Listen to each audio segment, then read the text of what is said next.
দু-চার দিনের মধ্যে দেখতে পাবেন সেই সিকিউরিটিরাই সেই তৃণমূলের নেতাকে ঘাট ধরে কলার ধরে টেনে এনে গ্রেফতার করছে। এক এক নেতার পিছনে এতজন সিকিউরিটি এবং এত নিচু স্তর পর্যন্ত সিকিউরিটি, তাতে দুটো থানা নয়, প্রায় ৫-৭টা থানা পরিচালনা করা যেত ওই ফোর্স, ওই পুলিশকে নিয়ে। বীরভূম জেলার ১ ডজন তৃণমূল নেতা কেউ ওয়াই ক্যাটাগরি, কেউ ওয়াই প্লাস ক্যাটাগরি পেতেন এবং বাড়িতেও নিরাপত্তা থাকতো। কি বলবেন? পুরো নিরাপত্তা তুলে নেওয়া হলো, মানে ২-১ জন করে রাখা হবে, বাদবাকি সমস্ত তুলে নেওয়া।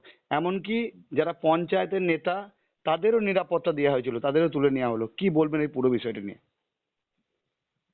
দেখুন, সরকারি ক্ষমতা অপব্যবহার করে তৃণমূল নেতারা সর্বসুখ ভোগ করেছিল। একটা সাম্মানিক পোস্ট থাকে, সেই সাম্মানিক পোস্টের জন্য সিকিউরিটি বা নিরাপত্তা দেওয়া হয়েছিল। যে দল সরকারে থাকে, যারা সরকার চালায়, প্রশাসন চালায়, তাদের নিরাপত্তার এমন কি বিশেষ প্রয়োজন থাকে?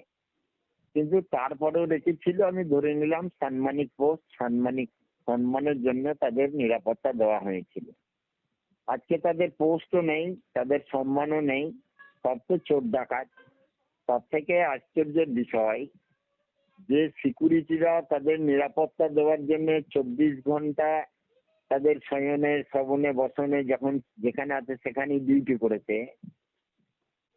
খুব মজার বিষয় হলো, ২-৪ দিনের মধ্যে দেখতে পাবেন সেই সিকিউরিটিরাই সেই তৃণমূলের নেতাকে ঘাট ধরে কলার ধরে টেনে এনে গ্রেফতার করছে। অতএব এই দিনেও তাদেরকে দেখতে হবে। এই জন্য আমি মনে করি সাধারণ মানুষের যেমন কোনো নিরাপত্তা নাই, সাধারণ মানুষ ওই সরকার দ্বারা অত্যাচারিত, নিপীড়িত, লাঞ্ছিত, বঞ্চিত হয়েছে। অতএব তাদের সিকিউরিটি সরকার তুলে নিয়েছে, সঠিক কাজ করেছে এবং সাধারণ মানুষের মতোই থাকবে, এটাই স্বাভাবিক আছে। অতএব যে কাজ সরকার করেছে এটা খুব সঠিক সিদ্ধান্ত। আমি কি বললাম, সরকারি ক্ষমতায় থেকে সরকারি ক্ষমতাকে অপব্যবহার করে তারা রাত সুখ ভোগ করেছিল, যেটা কথা নয়। সাধারণ পাবলিকের টাকা খরচ করে তারা ভোগ করেছিল।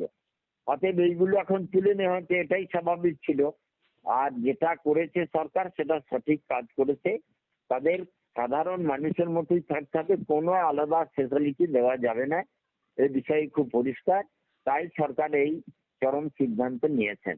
তো আমি কি বললাম যে এখানে অঞ্চল স্তরের লিডার বা কোনো বুথ স্তরের লিডার, সেই লিডারকে সিকিউরিটি দেওয়া হয়েছে কেন? না, সে মানুষকে চমকিয়ে, ধমকিয়ে, প্রেসার ক্রিয়েট করে, মারধর করে, অত্যাচার করে টাকা আদায় করেছিল। ২ লাখ, ৪ লাখ, ৫ লাখ জরিমানা করেছিল। আর সেই লিডারদের নিজেরা নিজেকে ভরসা বিশ্বাস করতে পারতো না। তাই তারা দলের যে নেতাদিকে টাকা পাঠাতো, কিছু অংশ পাঠাতো, সেই সব নেতাদিকে বলে তারা সিকিউরিটি নিয়েছিল অন্যায় অবৈধ কাজ করার জন্য। আজকে সেই রকম ব্যক্তি, তাদের আজকে সেই টাকা তোলার জায়গা নেই, অবৈধ কাজ করার জায়গা নেই। আর তার জন্যে সেখান থেকে সরকার সিকিউরিটি তুলে নিয়েছে। অতএব সিকিউরিটি তাদের প্রাপ্য ছিল না কোনোদিনই, কিন্তু ওরা গাজোয়ারি করে তাদেরকে সিকিউরিটি দিয়েছিল। অতএব সাধারণ মানুষ যারা চুরি করে, চামারি করে, ডাকাতি করে, রাহাজানি করে, তাদেরকে, চোরকে যদি সিকিউরিটি দেওয়া হয়, ডাকাতের সর্দারকে যদি সিকিউরিটি দেওয়া হয়, তাহলে সেই রকম যেমন ব্যাপার হয়, এই ব্যাপারগুলো তৃণমূল আমলে সেটাই ছিল। অতএব এটা বন্ধ হয়েছে, দারুণ ভালো কাজ হয়েছে। অবশ্যই এক এক নেতার পিছনে এতজন সিকিউরিটি এবং এত নিচু স্তর পর্যন্ত সিকিউরিটি, তাতে দুটো থানা নয়, প্রায় ৫-৭টা থানা পরিচালনা করা যেত ওই ফোর্স, ওই পুলিশকে নিয়ে। কিন্তু তারা ব্যক্তি স্বার্থে অন্যায় অবৈধ যে কাজ করেছে তার হাত থেকে বাঁচতে তারা সিকিউরিটি চেয়েছিল, আর ওই সরকার সেই সিকিউরিটি তাদের পারমিশন দিয়েছিল। অতএব আমি মনে করি এখন সিকিউরিটি তোলা গিয়েছে। আর এই সিকিউরিটি গুলো সেদিন যদি নিজেদের ডিউটিতে কর্তব্যে ব্রত থাকতো, তাহলে অনেকগুলো থানা তারা পরিচালনা করতে পারতো এবং অনেকগুলো থানা তারা চালাতে পারতো।